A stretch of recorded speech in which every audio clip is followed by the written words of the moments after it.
Thanks for your patience. Welcome, everyone. What a beautiful day. We're here to talk a little bit about the College of Health and Human Services and a reorganization opportunity. I want to give a little context. Believe it or not, for me, it's been 3 years, a little over, that I've been here. As of yesterday, which was September 16th, we were on our 1.5 years of under the influence of COVID. It was March 16th, a year and a half ago yesterday, that we were all asked to go home and to work from home, and our world changed. So in my time here, being honored and privileged to serve the college, it's been half that time basically under COVID conditions. And you all know what's happened during that time and how it's impacted you personally, how it's impacted our college, our university, and our society. I came to WMU really basically because of the breadth of disciplines under the CHHS umbrella. It's a phenomenal set of high impact, high meaning, high demand careers under career potential under our umbrella. And I still am thrilled about how many and how diverse our disciplines are and our impact on our students. We've been under a lot of challenges, though. In the first couple of years, first year, it was beginning of the year and mid-year cuts to our budget. And then we underwent a 22% cut to our college budget and at the university under COVID. It's been really difficult. And yet we're challenged to really kind of pull together 9 different areas or disciplines under our umbrella and pull those together in a way that we work interprofessionally, interprofessional practice, interprofessional education, interdisciplinary research, and that's still our big challenge. So what I'm going to present to you today, maybe a way forward in how we can do all of that better, more interactive, more integrated, really for our foremost charge here is to take care of our students. So I'm going to try to share now my screen and get into a presentation, hopefully.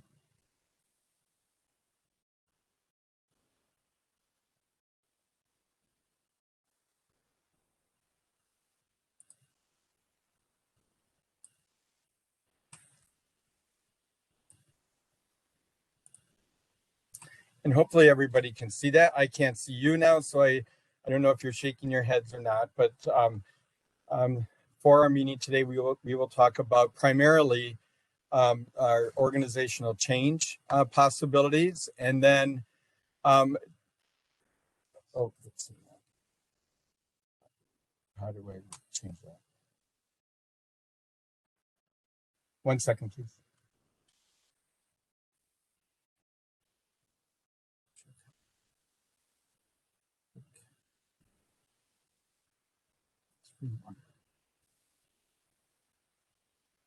Okay. Oh, go back. Where do I share? Share. All right. Can you check on that? Yep. Okay. So you should be able to see this a little bit better, larger now. And toward the end of the meeting, I'm going to be introducing a wonderful community partner, Michael Evans, who's the executive director of Kalamazoo Literacy Council. Many of you know him, and he would like to speak with us today.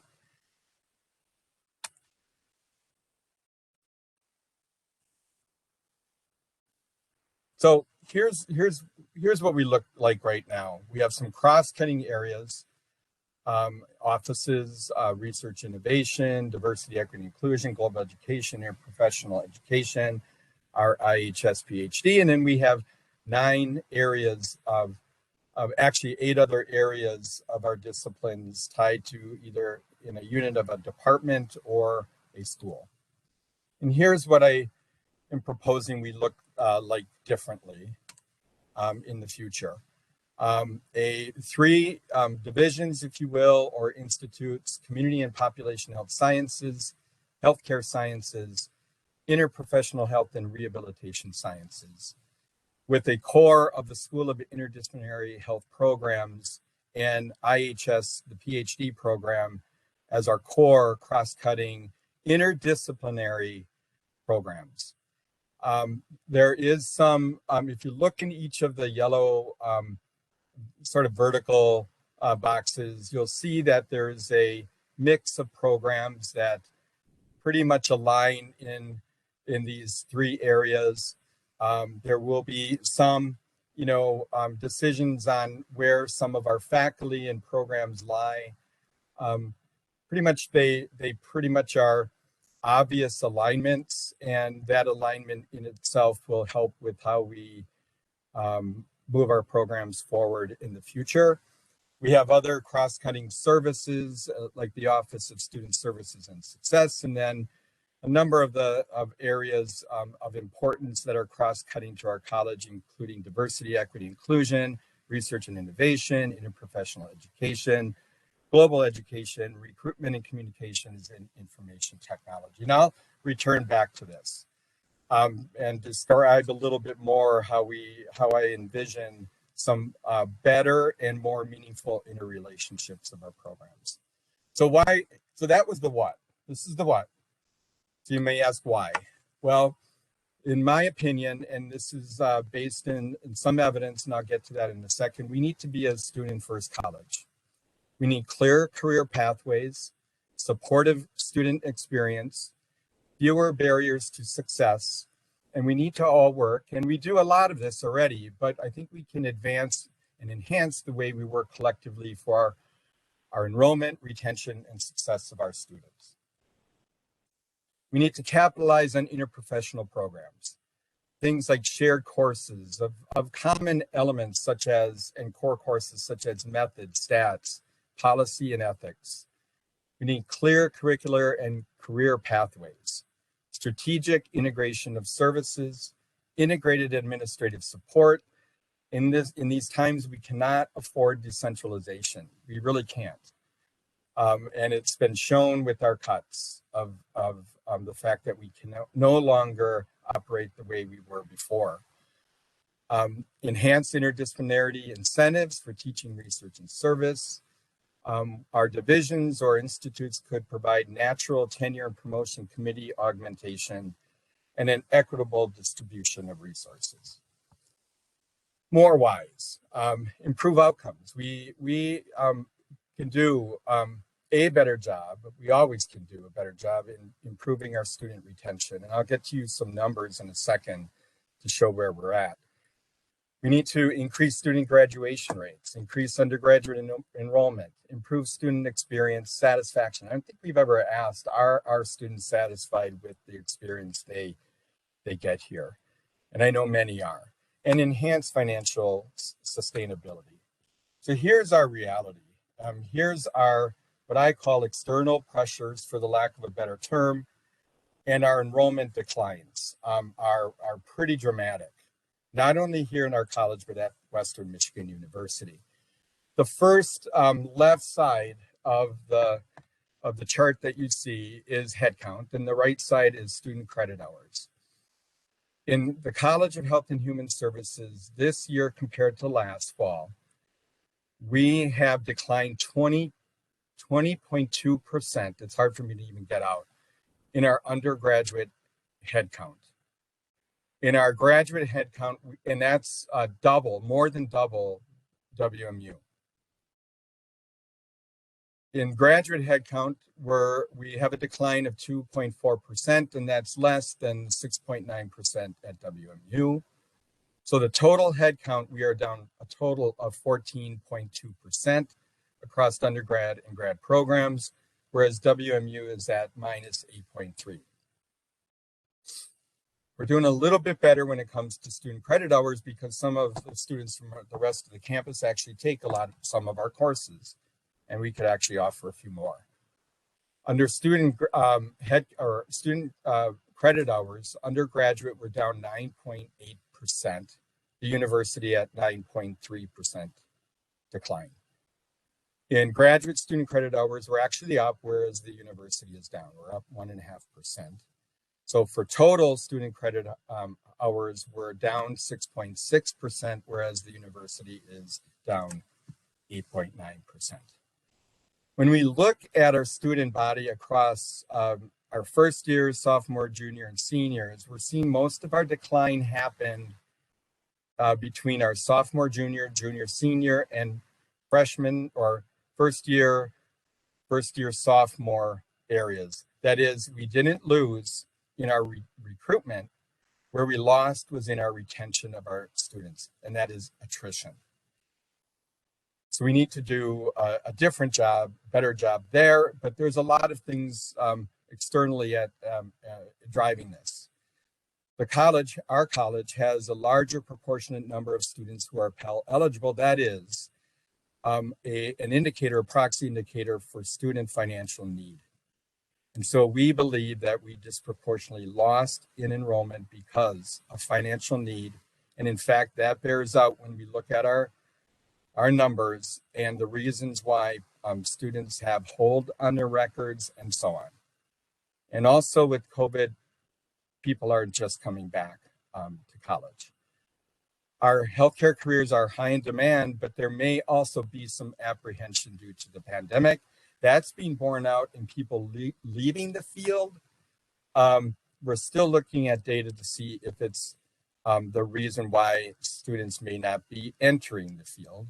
We do know in our professional programs, when there are hard times financially and so on, people actually return to college to complete degrees or to get an advanced degree.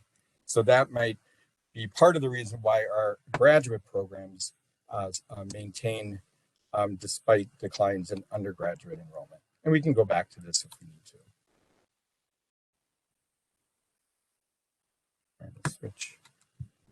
So other external pressures, and if you bear with me over the next few slides, these are taken from and adapted from Salingo, The Future of Gen Z, How COVID-19 Will Shape Students and Higher Education for the Next Decade. This is important to know. I actually have a son born in 1995, right at the beginning of the Gen Zs. What a lot of people call it is the iGen. I showed my phone, by the way. The iGen or the I generation, the iPhone generation. Before COVID, that generation stood to be the most well-educated generation, really, of all time. They were enrolling in college at high rates and a higher rate than millennials before them. Then the COVID pandemic hit. After that, there was the largest decline in college enrollment from 2019 to 2020. It dropped by 7% nationally. So part of external pressures were the impact of the pandemic, and we all know this. Stress and depression, racial and social justice was at its all-time level of heightened awareness. Online education was the option provided, and many are continuing in that area, and we now have a mix of in-person and online. There is a great reassessment of higher education. Things that students are asking about is safety of campuses, paying for resident, and that could include safety as it relates to the pandemic and COVID, vaccines and testing and so on. Paying for residential experience. They fell behind academically in that 1 year of not having and the shift to education. And when you think of the impact on high school seniors and juniors, it had a huge impact. There were lack of social connections, mental health, behavioral health, and justice were issues as well. So there's a reassessment of the role of education, higher education in their lives. Some other external pressures. Between 2000 and 2010, amenities were key for students. Remember some of the universities that had water slides on campus, right? They had the amenities for students were the focus for a while. And then 2010 to 2020, it shifted to student services. How well are we taking care of the students to get through college through our student service centers? And then 2020 to 2030, as we embark on this next decade, the student experiences are what students will be looking for, which is really a combination of the first two. And I love this quote: Gen Z students and parents want campuses with fewer redundancies and less friction in every interaction.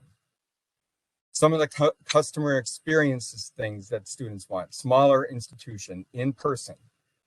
And when we talk about smaller institution, we have an opportunity here with our College of Health and Human Services, because even though we're part of a large university, we can create the environment of a smaller institution when the students come here on our East Campus in our building, on a large campus that we have at Western Michigan University. Age of instantaneous communication and feedback, that is the iPhone. The reliance on instantaneous interactions on the technology that every student, every faculty member has. And ease of use and reliability are very important. Oh, and some people might have a problem with me using the term customer experience. That's drawn from this article. Sorry, I know it's controversial to talk about students as our customers, but that's, if we're going to meet the needs of our students, we have to kind of think of what they are looking for in our campus. Some other external pressures: post-pandemic students see technology as an extension of themselves. So if we can make it simpler in what we provide, the technology, the touch points for our students to engage with us, the better. They go to college for one thing, a job, and that can benefit and it should benefit and relate to what we can provide with our careers here in the college. And focus on value over frills. We need to make relationships central to the student experience, and we have our advising and student experience and success staff. And you guys have it, some of that's decentralized as well, that are very important to our future students. We need to create and promote more social events, encourage everyone to provide support to students across our college, and pay attention to things like mental health and wellness, sexual and relationship violence, diversity, equity, inclusion, alcohol and other drug use, racial issues, and allowing our students to feel welcomed here on our campus. The future students are undergoing a lot. Some recommendations: we have to prioritize belonging and purpose, focus on emerging careers to cultivate student demand. Think about 30 years, not just 4 or 5 or 6 for our students. Invest in student engagement in the classroom, help prospective students find their fit, connect student data across campus services. I also want to also bring some positivity into all of this and show you, and some people have questioned, this is Bureau of Labor statistics. Some people question market-driven, higher-level market when it has to do with vacancies and jobs, with really what are the pressures when more universities are providing different vehicles for training, larger programs, and what does that mean when we convert that to where's the demand for our programs in our college? But our careers range from 5% to 45% in occupational growth over the next 15 years or so. And these are Bureau of Labor statistics. So, and these are professional programs that are impacted or could help serve the need of our larger communities. So how can we become student focused? I would say by enhancing the student experience, a year ago or so, we brought to you this framework. It wasn't quite in this fashion, but the components are all there. We are have currently a strong marketing outreach, in-reach, engagement, and admission enrollment team.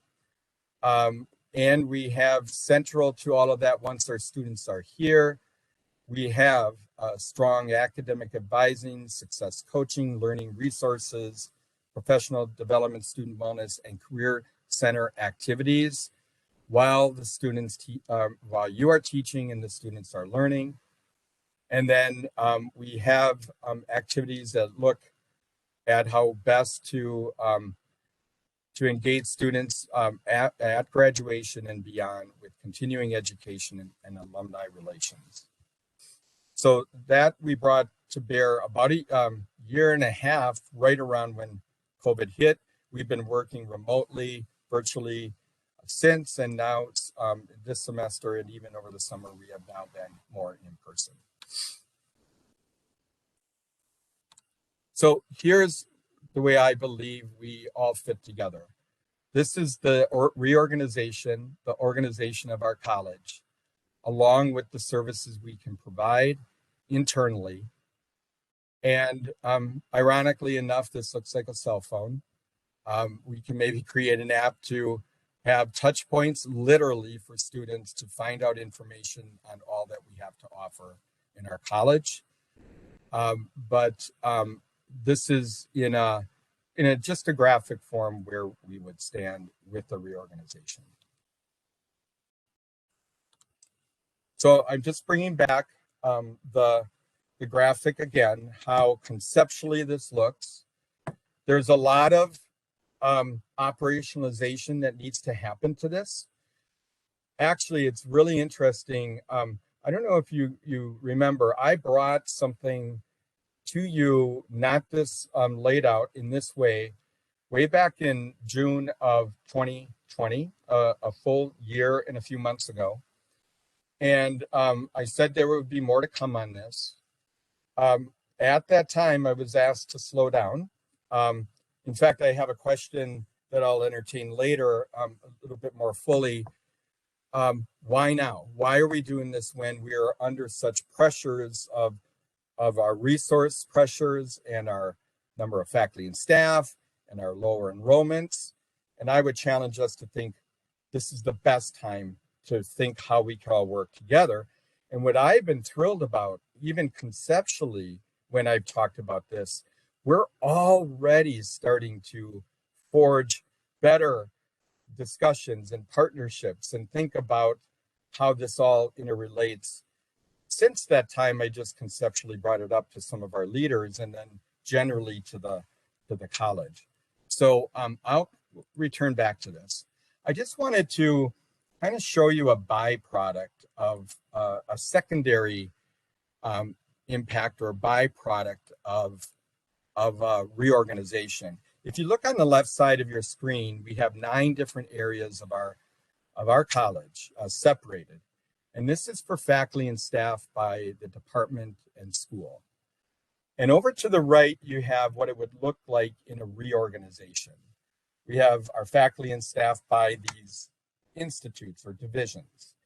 And you can already see that what would happen is a little bit of a smoothing out of the collection in an institute of the number of faculty and staff by each of these 4 areas. By the way, one thing is a little bit mislabeled. The healthcare services is really supposed to be in the 4 bar graphic should be healthcare sciences. And we also looked at it at this sort of secondary byproduct of what we're doing of total head count by department and school. And you see on the left side by the 9 different areas, and you see the wide variation in the number of students by head count in our programs. And then when we collect by divisions, again, there's a better smoothing out. And I'll explain a little bit SIP over here. This is interdisciplinary health sciences. Actually, that involves both headcount of our School of Interdisciplinary Health programs and our doctoral IHS program collectively. And you see there's only 189 student headcount. And you might, and I'll get to more graphics later, but we have a lower enrollment in SIP, but as you'll see on the next slide, but many more student credit hours in SIP than any other group. So if you look here, here on the left side again, look at School of Interdisciplinary Health programs and the credit hours generated by that school. It's huge, but look at the wide variability in student credit hours across our 9 different departments and schools. And then when we pull them together, the programs in the community and population health sciences, the healthcare sciences, the interprofessional health and rehab sciences, and interdisciplinary health sciences, we see a smoothing out of the student credit hours that we have when we recollect our schools and departments. One emphasis I want to make, and let me do that. Oh, I'm going to go back. One emphasis I want to make is we're not getting rid of any schools or departments in this reorganization. There's no elimination of schools or departments or programs as this sits, as where we are now, and where this collection of institutes would be. We're not eliminating any programs, and we wouldn't need to change at present any curricular codes in this process. Another thing I'd like to share with you is, well, 2 things. First, I'm going to start with the WMU financial state by college unit. And I don't know if you've seen this, I'm sure, with the SRM. Here's where our colleges stand. The SRM is the strategic revenue model or resource model for our university. We stand right now, this current fiscal year, in the positive at about $726,000. Education and human development is in the positive at $4.5 million, and HCOB, the business college, at $7.4 million. And then you see the other units that are below the line that are not financially making their mark, not generating the revenues that they need to cover their expenses. College of Arts and Sciences is minus 1.7 million. Engineering and Applied Science minus 2.2. College of Aviation at minus 3.8, and College of Fine Arts at minus 5.0. And as you know, we have to balance to zero with our colleges from the red to the positive and the green to come to zero.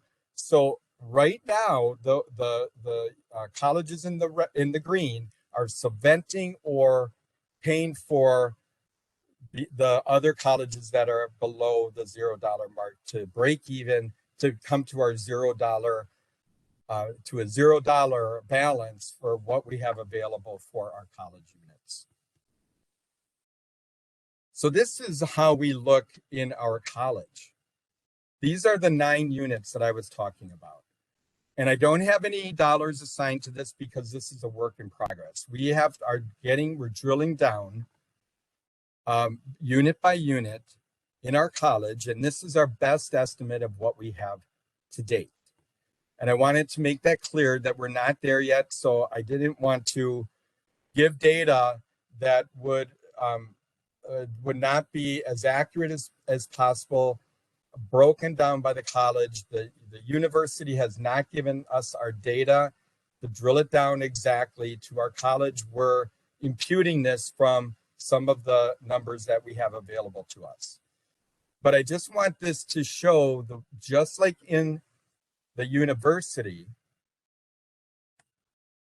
the wide variability in our colleges. We have that same wide variability within our college with our departments and schools. I'll let you fill in the blank on who's who. I am not going to go down that path today. We do not have, again, this is revenues over expenses, and where our units are above in the positive, that is they bring in more revenue than they expend, or below when they bring in revenue, but they are not meeting all of its expenses within a unit. Now, what I believe and what we're also doing is to show how that will look in our 4 areas as we reorganize. We believe that there will be a smoothing out around 0 when it comes to our divisions. And I think that byproduct of what we're doing is important, but there's a reason for it, and I'll get to it in a second. It's not just a shuffling on the deck, but there's some things that we can do to invest in our undergraduate pipelines, our concentrations, and give the revenue as well as the expenses to those units that are preparing on an undergraduate level for a pathway into our graduate programs. So what are some of the organizational benefits to the reorganization? College realignment is transformative, proactive, and it's in response to our changing landscape. We are looking, not that we haven't, we've done a great job, but we could enhance the service to our students. We can create a sustainable structure moving forward. SIP in this model is not just out there on the side as an independent silo any longer. SIP, like we have the IHS doc program, SIP would be central and cross-cutting to the college. It would feed our many professional programs, and there are some professional programs within SIP itself. And we want to better provide a career pathway from SIP into our other programs, and integrate how we interact with our students and provide guidance in these professional career pathways. It would be more interprofessional education achievable. We've tried a lot. We're doing well with IPE, but I think this model will help us actually make progress in an IPE approach. Departments and schools currently operate with different levels of funding, and that's just simply historical. It happened over time. Some people have the resources and student services and support, administrative support, and some don't, and at varying levels. Once we realign, we believe students and programs will be more evenly and equitably supported with resources. The other thing is there is no back to normal. We need to move forward, and it will be uncomfortable. I know that. This change is always difficult. This work will require conversations, feedback, input from all. We want to have this open, and I'll share with you the process to students, staff, faculty, and administrators to have input along the way. Here are some priorities as I see it, and some of you may even have put some thought into this already, because we had some interdisciplinarity proposals from within our college. We believe we can implement holistic advising in student success. That will be core to what we do. We can conduct a staff utilization analysis. And I probably see some people smiling at this, and I talked in the hallway with a few of how we need to do this, of our departments, divisions, including the dean's office. We would like, if possible, in the future, over the long term, return staff to 1.0 FTE. Under our current budget constraints, it might be difficult, but when we have the opportunity, we would love to do that, and we need to do that. We need to incentivize pathways for undergraduate to graduate programs, for units to work together, to be interdependent. need to be motivated to recruit and retain students and to contribute to student experience and student success. We have an opportunity to examine cross-cutting courses. Might be easier within divisions or institutes rather than across the whole college when it comes to methods and stats and ethics and the policies. We can invest in collaborative programs. And one thing we're doing already is we're reaching across the university with HCOB business, and it's kind of good because they're doing well financially, by the way, to provide a plan A and plan B option for our students in health sciences, and that would be health administration. So what's next? There's a faculty senate organizational change process, 9-step process that we are going to be using. Along the full way, there's opportunities for stakeholder input. And the timeline would be this academic year to implement the 2022 academic year, this fiscal year to implement in the 22-23 fiscal year. And this is the process that we will be taking. This is outlined by the Faculty Senate. Step one is an idea. That idea was shared kind of a year ago, shared with our leadership, shared in full right now. I've talked with the faculty predominantly before this meeting, predominantly who would be impacted, and that is Sept faculty and their coordinators. I've talked to the provost a while ago, and we're in the process of rolling it out to get your input as well. And oh, by the way, step one in the idea could have come from anywhere within our college or the university.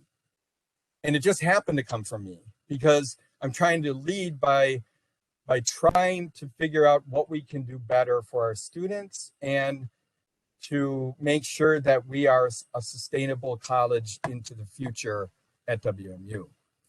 We are working on the proposal. I'm sharing the concept and the slides and the rationale and all of that with you today. So we are here at step 3. This is kind of informal phase. The proposal will be developed and we will share that with everyone, the written proposal. And then, so step 4 will go to faculty and chairs for recommendations, input. Then it goes to the college curriculum committee in step 5. I happen to review it, or we can have other people review it for final editing to go to the faculty senate in step 7. And that goes to the executive board for their recommendations. The recommendations then get moved on to the provost. The provost recommends to the presidents.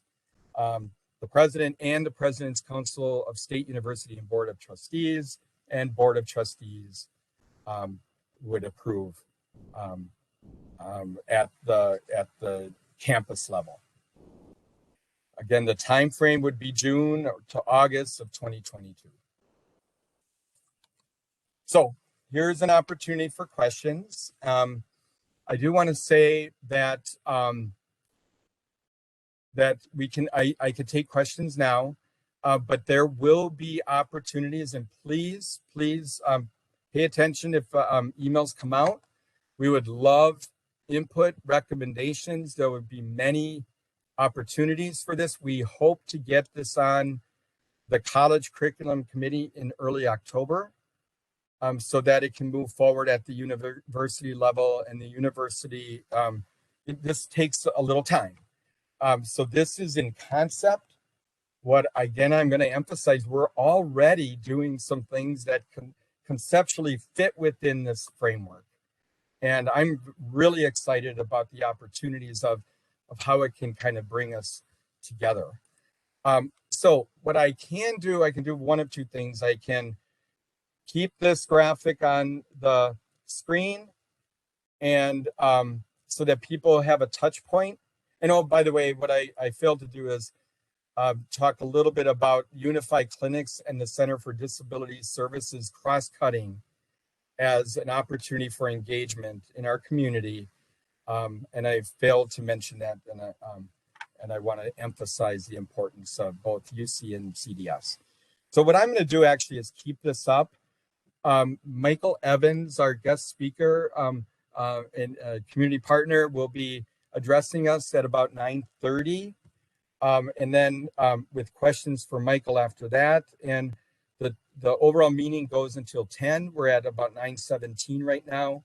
I can take about 15 minutes of questions, and then I'll hand it over to Michael Evans.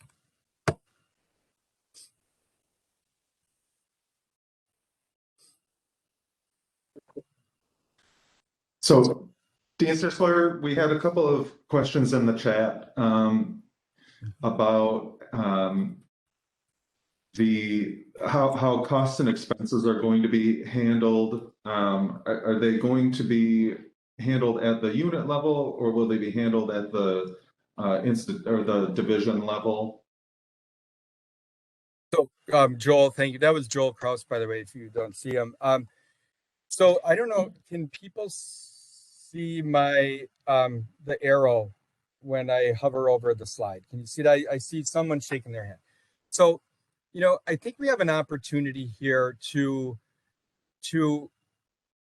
practically and I think uniquely kind of engage all of our disciplines, let's say in this group here and here and here, to have many of which are graduate programs, not all. I mean, we have, like Bronson has both undergrad and grad, and so does speech, language, and hearing sciences, and so will OT, and social work does, and so on. But oftentimes the graduate programs are not necessarily tied in and really some skin in the game on what we do with our undergraduate programs. What this does is, let's say, pre-PA concentration.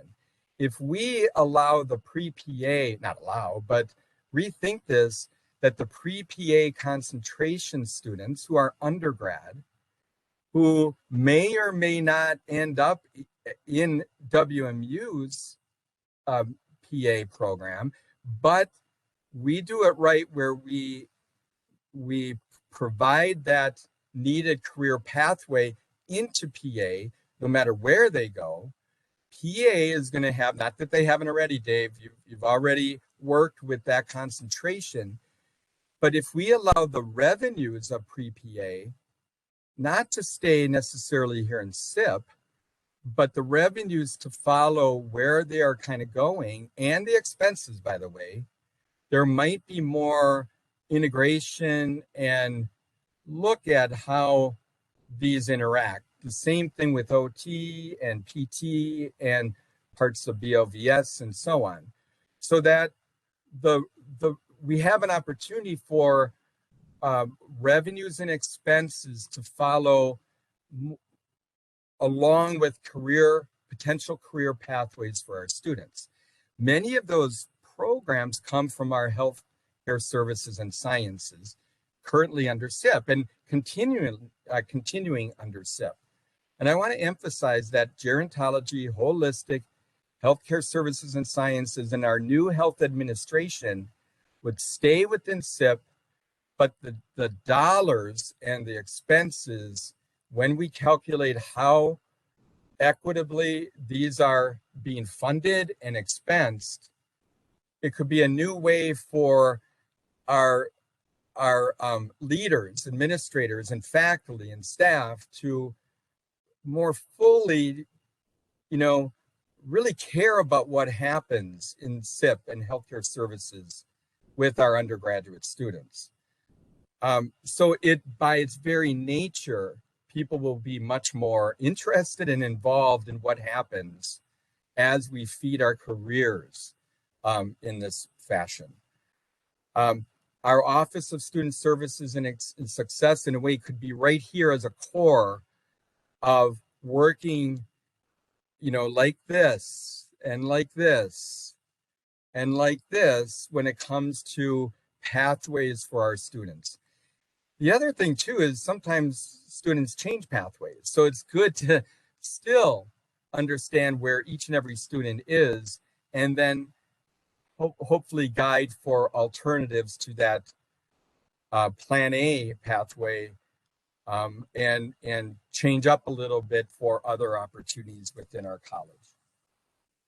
So I hope I answered that at least a little bit. I think it's a similar question, Dean Sisler, about part-time instructors, which was not reflected in our slides, talking about the employees that we have in the units. But so how are those handled, both with the costs and the revenues that they're generating with student credit hours? Excellent question. And I failed to, when I was showing the faculty and staff slide, there was a note in there that it didn't include part-time, but it's really key.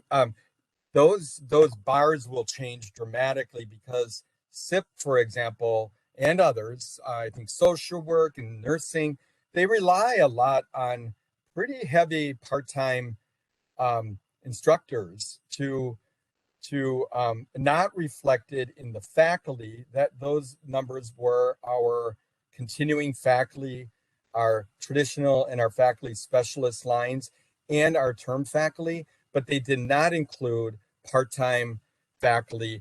And we're going through the numbers right now on how that would be kind of follow in the same way of those expenses and those investments into our part-time people. So we will include those the students that are taught by our part-time, as well as the expenses of our part-time people. But again, I think this is a secondary benefit, if you will, of how we can use what we're doing with SRM, not having such wide variability in those that are above and below the $0. We're trying to put them more in check, and then have mechanisms for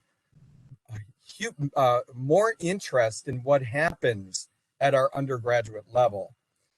To me, I've always felt how important SIP was as an interdisciplinary health program with a number of programs, but I felt I'm a faculty, I would return to faculty in that program, but we were way over here in a way, conceptually. We weren't integrated. This actually puts SIP at its core, at our core, in a way we can pay attention to our students as they pipeline through our college.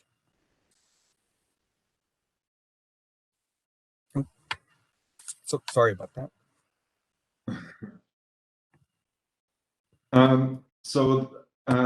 We had a couple of questions also about the SRM budget model.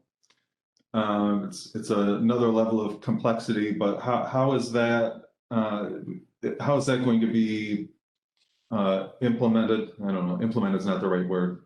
How is that going to be managed then to the department level, program level, or the institution division level? I would say all. I would say each of our programs, each of our departments that are still there, schools that are still there, and our divisions or our institutes will need to pay attention to this. They'll need every one of our units. And as we drill down, this data is not even available to us, and we're trying to get the data available to really show where, if we employ our SRM down to the programmatic level, where is that program? I know we haven't talked about this, but if our enrollments continue to go down, and actually the fact that our undergraduate headcount enrollment has gone down severely, I'm worried. I'm worried that if I went back to the university by college graphic, I'm afraid we're no longer, I don't think we will be in the positive next year. We're going to be below the line with our other colleges. There will only be 2 colleges, I believe, above that line. And it's impacted by our hugely reduced undergraduate enrollment in our college, which is a striking mystery in one sense, but we have some explanation of what happened. And we don't know whether or not that's going to recover. We are putting things in place like the health administration so that we can capture undergraduate enrollment. And oh, by the way, there's a projected 32% increase in jobs in the area of health administration, including long-term care health administrators. And so we believe we can, if we do it right, we can, with HCOB, I would like to see a jointly conferred degree, which would be high value for our students. And hopefully we already have people interested in it, in that program as a bachelor's level. So to get at the SRM, we're trying to drill it down to the programmatic level, the department school level, the division level, and at the college level. Our latest numbers have me worried about where we will be next year and beyond. And if we don't do anything about this now, not wait another year or so, start thinking about this in all that we do, where we fit, where we lie as individuals in this new framework. We can start that now, even though there may not be approval for a while. I'm not saying I want to do this, but this is the way, if we can think in this way, we can maybe get ahead and start designing and providing what our new students need, the Gen Zs, the iGen students need. And I will need everyone's support. This is an idea, and an idea will, if we can't implement it, it'll be dead in the water. And I don't think we can afford that as a college. I'm hugely dedicated to our college in every shape, way, or form. And every person that we have still here, we need. And we're going to try to right our ship and then hopefully get reinvestments back in our college where they need to be. We're at 9:29. Joel, was there any other question? We will continue to take questions on this. We shared the slides. This is being recorded. I'm going to be visiting departments. I'm going to go on a tour of all departments over the next few weeks, beginning already next week, to get input, to get reactions, recommendations. It can be written, it can be verbal. We're going to our Student Leadership Council with this. We actually asked our Student Leadership Council before COVID what they wanted to see. And some of that information is folded in here in what we do with our student success and advising services. We're down the path already. We need everyone to join in. Joel, if there's not, again, though I can continue to take these and try to answer the questions, but I wanted to give some time to Michael Evans and introduce him quick, and then hear from him. Hopefully he can share his screen. So Michael, great to have you here with us. Michael is the executive director of the Kalamazoo Literacy Council. I've had the unique and pleasure and honor to work with Michael over the last few years since coming to Kalamazoo and WMU. And Michael, I'll leave it in your hands to show how important it is to pay attention in our communities to one of the largest indicators of success for any young person and people coming in through other ways, that literacy is to success, which leads to higher levels of education, and we hope someday into our College of Health and Human Services at WMU. So Michael, please take it away. Thank you very much, Dean Sisler, and thank you very much for allowing some time in this very important meeting. I'll make sure that I keep my presentation brief, but I hope that when it comes to being able to have established community university partnerships that make the impact of the university relevant in the community, that this is a very good example of that. So what I will do is to kind of share a little bit of information about our journey together that we've had as an organization and as we've had as a partnership with Western Michigan University. We believe that we have a dynamic community university partnership, and some of the unique factors of it are actually beginning to show that we are getting increased impact at the neighborhood level, increased visibility for what Western Michigan University is doing, particularly within the College of Health and Human Services, and where we can go in the future. So I'll just give you a brief history about what we have done and how difficult it sometimes is to be able to take a small little nonprofit like Kalamazoo Literacy Council and forge an effective partnership that can deliver community outcomes that are impactful at the neighborhood level. I started this conversation a decade ago. I was hired August 2nd, 2010 to the Kalamazoo Literacy Council as its first executive director. And our purpose is to help educate and empower adult learners with literacy skills so that they can be better educated workforce, more confident and capable first teachers of their children, and really just to be able to make sure that literacy services are more comprehensively and equitably provided at the neighborhood level.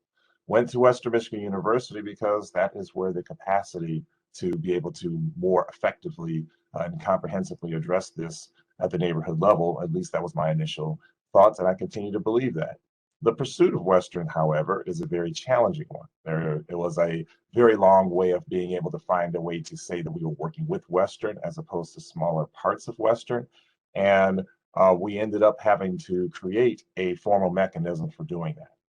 So we formed an advisory board, and this is a group of individuals from Western Michigan University who work with me to, in formal ways, put together the priorities that we have for making changes at the community level through our university and community partnership. One of the things that we did first is we put together a formal structure for how we would share out to the community and how we would educate those who want to be able to join in this community university effort. That is through the Adult Literacy Research and Training Symposium, which we've hosted annually since 2015 to bring the best practices that the university can provide and what we have learned in the community to be able to do more effective work at the neighborhood level in our community in Southwest Michigan. We extended that work because it used to just be a one-year type of assignment, but now we have it on an annual basis with tutor forums where there's ongoing conversations to impact health and multi-generational learning outcomes in the neighborhoods that we're serving. And we're getting a lot of traction because of the partnership that we have with Western Michigan University.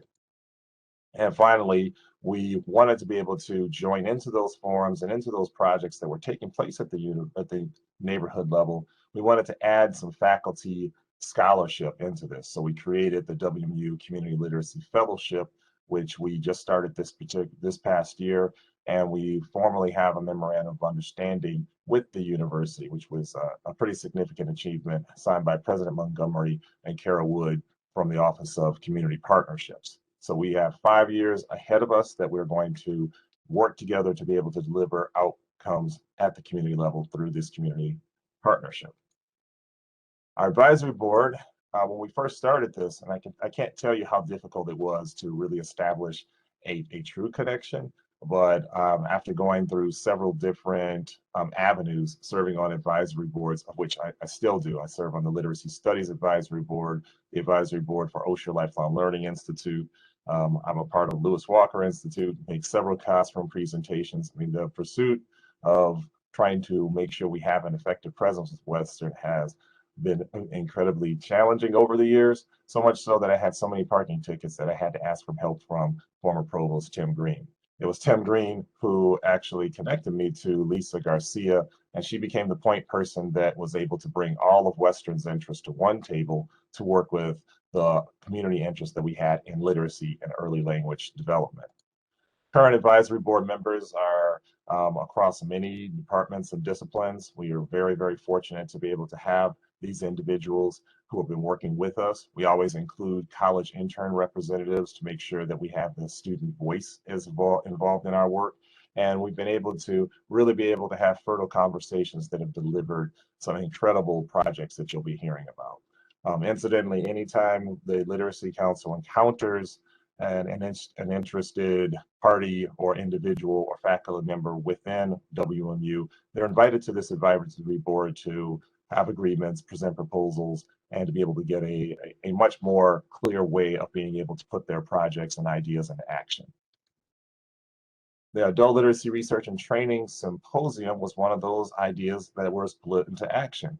We had lots of faculty who were doing research with us. We were doing lots of health literacy classes and parent literacy classes. We wanted to share out what was actually happening as a result of all of this work. And each year we've been able to add more disciplines, add more opportunities for faculty and for college students and community members to talk about the best practices and promising practices that have been developed through our partnership over the years. This year's theme is fostering leadership and equity through adult literacy. It's really looking at how we're developing leaders within the adult learning population, those individuals who are still within the adult ed spectrum of literacy or ESL, English as a second language, and several in adult basic education, and looking at how the university has been able to empower those learners into a higher level of visibility and self-advocacy for themselves and for their children. Impact of college students. Right? Again, the work that we do at the neighborhood level really comes from how we can mobilize individuals who have a passion and skill set to be able to deliver outcomes in the community that the community is looking for. And since 2012, we've had 73 students from Western Michigan University. We've integrated KVCC students, Bowling Green State University, and Arizona State University students to provide a variety of different types of direct services in the community. Some of those college students have come from the School of Social Work. We've had BSW, MSW students who have done some incredible work, interdisciplinary health students. We've had the active citizenship of the Homer Stryker MD School of Medicine. We have some interns from the College of Education and Human Development working with our parent literacy program. The Bronson School of Nursing is new to us this year. We have our affiliation agreement with them. And at the student level, we have Nonprofit Leadership Student Association, where future nonprofit leaders have been able to run projects with us, along with service learning projects. Some of the things that they do with us is they work and provide direct service by empowering our learners to be more confident in their journey and more capable of being able to lead their lives on a functional level. These are usually social work students who lead these groups. They also lead discussion groups to be able to help our learners to feel more confident as they are moving from either a recently relocated refugee or immigrant status into our community. Policy systems and environmental change, looking at our community and seeing what we can do to impact and change health outcomes, particularly in the Edison neighborhood. We teach health literacy classes, parent literacy classes, host virtual health fairs, and we have ESL citizenship classes. All of this is happening through the innovation that comes from college students who are sent to us by you. Many times I've visited some of your classrooms and requested to have interns to join our work, and we've been able to see some dramatic increases in gains in health, multi-generational learning outcomes, and literacy outcomes as a whole.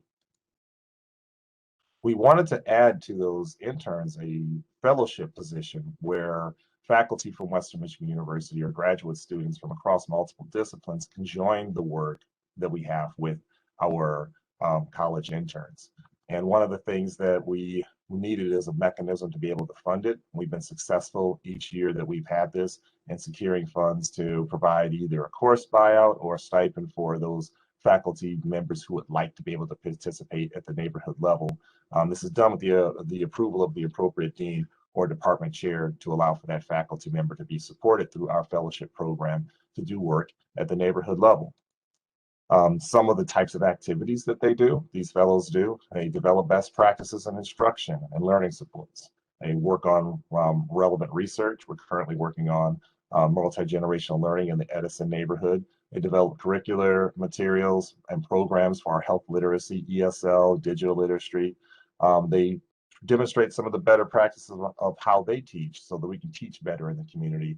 And they present workshops and provide training opportunities for lay members in the community. So this really does give us the capability of bringing interns into our community to do great work, and also to be able to incorporate faculty in a more intentional way in our community level work.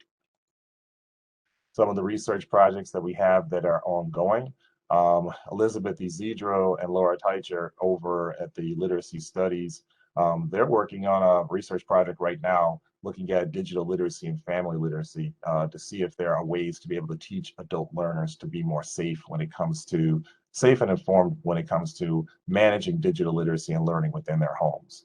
Bronson School of Nursing will be running wellness classes. We have an outdoor classroom. We also have our Read and See community garden where they'll be working. And this is a great way to be able to bring that type of expertise that they have as future nurses into our health literacy program. The Active Citizenship program at the Homer Stryker MD School of Medicine, they provide health literacy fairs and health literacy classes. So these future doctors are interacting with our adult learners and really getting an understanding of how to better interact with community people. And our learners are learning how to be empowered and more informed when it comes to maintaining their health. Each year we have a summer ESL program that focuses on health, and many of the college interns that we work with come into our program to help our English language learners to be able to be more healthy during their learning journey. One of the more larger partnerships that we have is the Edison Early Childhood Education Career Pathway.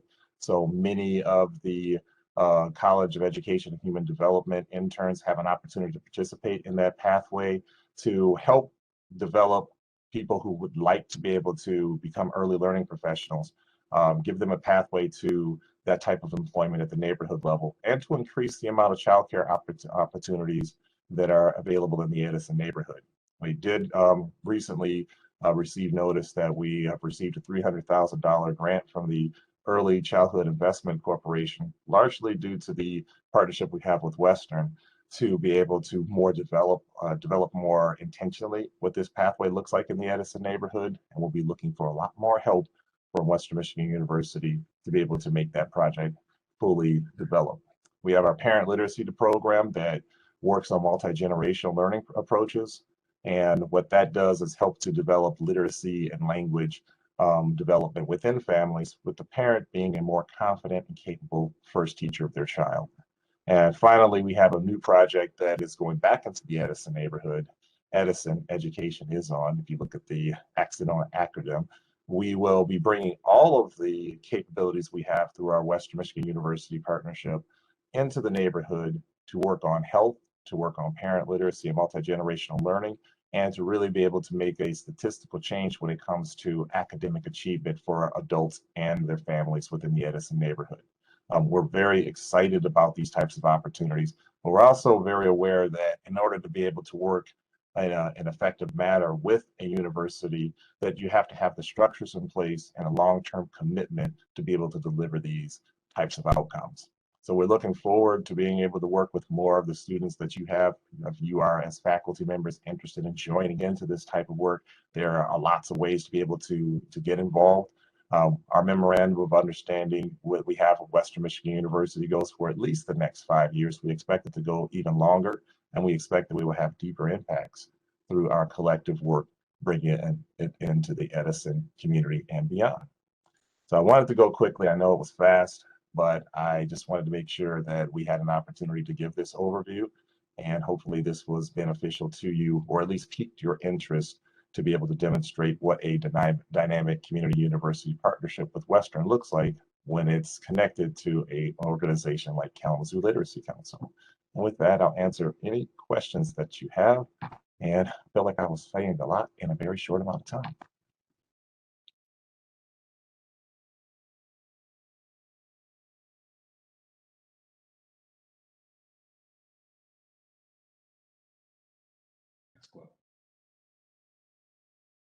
Does anyone have questions for Michael? You can put them in the chat or raise your hand, I think, and we can unmute. I see quite a number of you that I've worked with, and with your your students over the years. So I do appreciate your ongoing interest.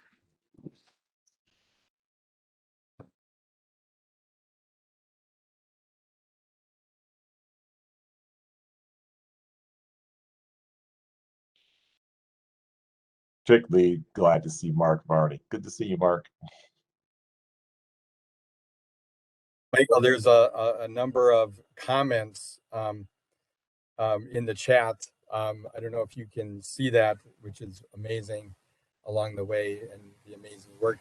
I'm gonna plug something here. Michael wouldn't do that, maybe for ethical reasons or whatever, Michael, knowing you. But KLC is in the middle of its annual campaign to support KLC. And I was a little bit part of that, representing a little bit the university. But Michael, please tell us a little bit more about that. I even made a recommendation that you could put a link into the slides. But Michael, could you do that for us, please? Sure. Well, one of the things that we'd like to be able to do is to make sure that our community university partnership work has the resources necessary to be able to carry that work out. So each year we have an annual campaign where we raise funds from the community to be able to support the work and support our mission. We've been raising $55,000 during the course of the year, and for individuals who'd like to be able to contribute to that cause, they can certainly go to our website to do so. But I think that it should be looked at more strategically about supporting the work and increasing capacity to do the work that we have of this type. So some of the things that we look to be able to do is to, if our college students have an idea, we want them to be able to execute that idea, to develop those curricular materials, to have the resources to be able to really be able to bring their ideas into fruition, like the discussion groups that were led and the empowerment groups and health literacy classes. They need resources and support. And our fellowship program, which is a very important new addition to our program. It's usually grant supported, but we supplement it with community dollars as well. Incidentally, for those who would like to be able to apply to our WMU KLC Community Literacy Fellowship, there is a process where it's very simple. We have an application form that defines the scope of work around the interests that we have. And for those who are able to define their scope of work and it's in alignment with our community work, we arrange for that fellowship to be supported for a semester. And again, it's usually either a course buyout or a $4,000 stipend, whichever works best based off of the permissions that we have from the university. But these are the types of things that financial investment into this type of community university work does. I just look at it from a standpoint that if you are looking at it from faculty, a strategic choice to, if you're making investments, should be to drive the work that you see that matters. So the intern work, the faculty level work, we want to see more of it so we can make a more substantial change in a more dramatic fashion in the neighborhood. And it's connected to everything we do when it comes to empowering people in our community to reach their full potential. So we thank you very much for that. And I see in the chat so many different individuals here who we've worked with in the past. Like to be able to say that we're bringing that together more strategically so that we can have sustained positive impacts as opposed to those little pinpricks and flashes in the pan. We are really going to be making a difference, and we need all of your help and attention to the extent that you can lend it to make that possible. Also, Joel has put a link in the chat on how to get to your web link. Otherwise, just you guys can type in Kalamazoo Literacy Council. And Michael, thank you so much and for forging and pushing through to have a stronger partnership with WMU. It's been amazing work. Look for the announcements that are coming forward with the addition of that Early Childhood Investment Corporation grant. It was a competitive grant that came to our community. Western Michigan University will be involved, and I believe that it will be beneficial for some of you to join in that effort as well. So thank you very much, Dean Sisler, for having me. Our pleasure. So we have just about 10 minutes, 9 minutes. There are other questions. There are other recommendations already. One of them that I saw, and there's many, that we could have a follow-up meeting to address questions with opportunity for everyone in our college. We can do that.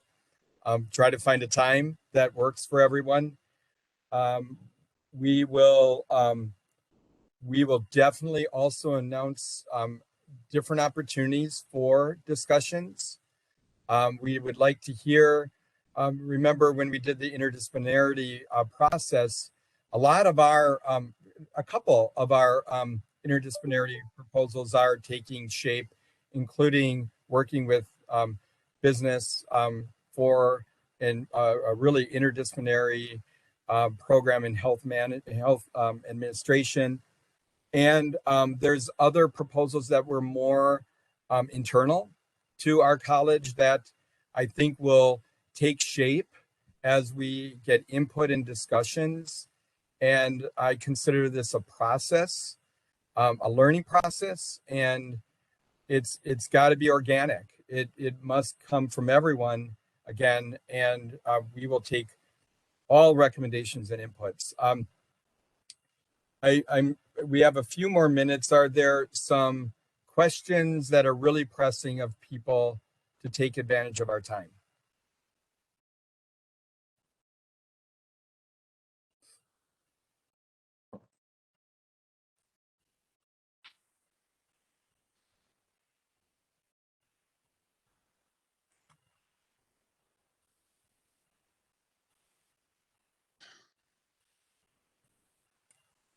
I reorganized everything. Now I can't find anything.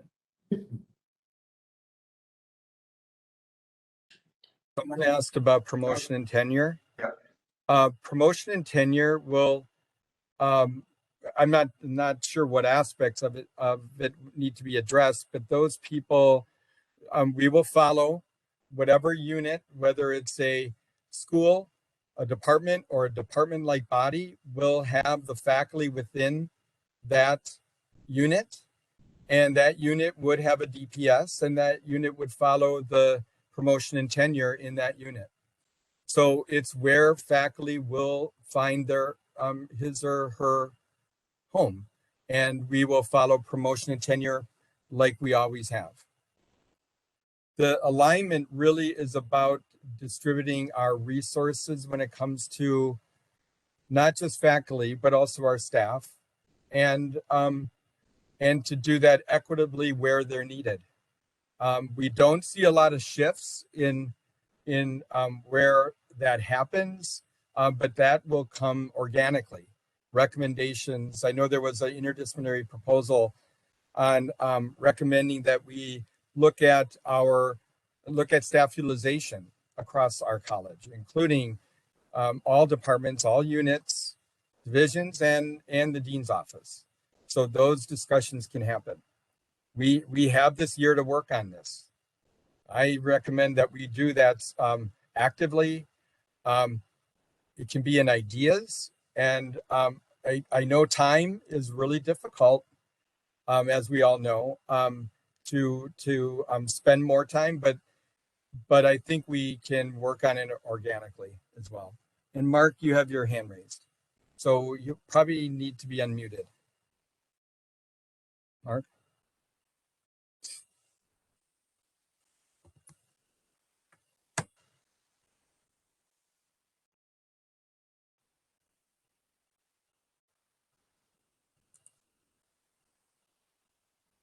I guess my question, it's a question, and there's actually, I think, 3 elements to it.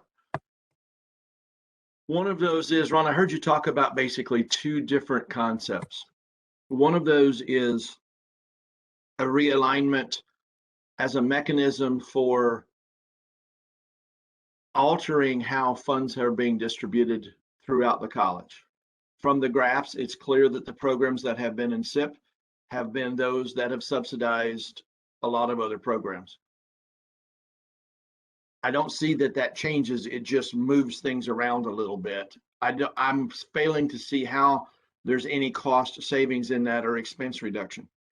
Secondly, the first thing on the slide related to what we need to do is about relationships in the student experience. And I'm concerned, it's not clear to me how this addresses that. So, and I'll illustrate it this way.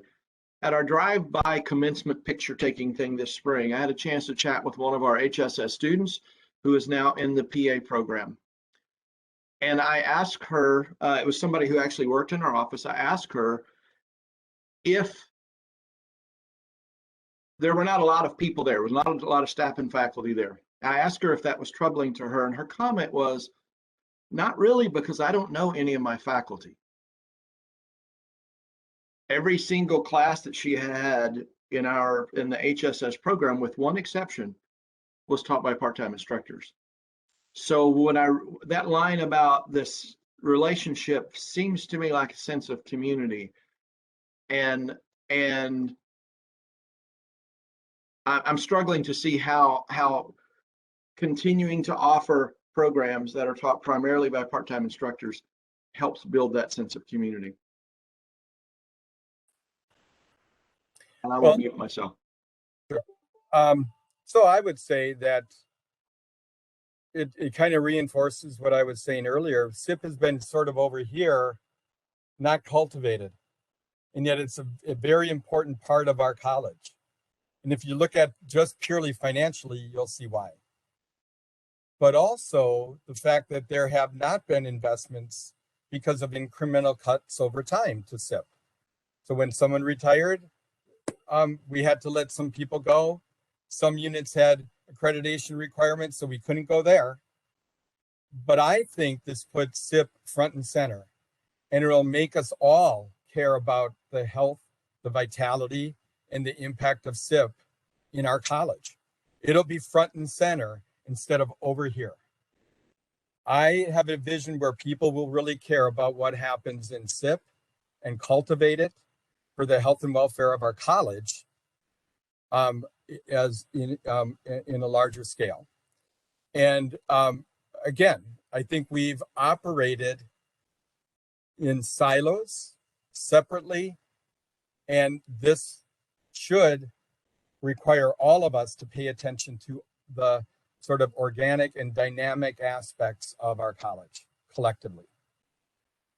Don't know quite if I answered it to you, but that would be the hope. I think everybody would have sort of some skin in the game when it comes to the success, the career pathways afforded through SIP, and then also some of those students coming into our graduate programs. Ultimately, you had an example of a student who had SIP courses and ended up in the PA program. Great example. And there's many like that. Our health services and sciences are a number of prep programs, concentrations. I would think that those units would be very interested in the success of those programs. We had a meeting yesterday on how we can better design our pre-PT in order for that is rigorous and meets the needs of when people ultimately go into a DPT program. So I think there's great opportunity to start working together more and better than ever, and actually recognizing the importance of SIP in the sort of collective of our college. So we're right at 10. What we'll do is make you aware of opportunities for feedback engagement, and then also we will try to get another time to meet collectively as a college. And if anybody, I'm also meeting with the departments, so that's another mechanism to give feedback, and I look forward to that. So I appreciate your time, and I hope you can enjoy today and a wonderful weekend.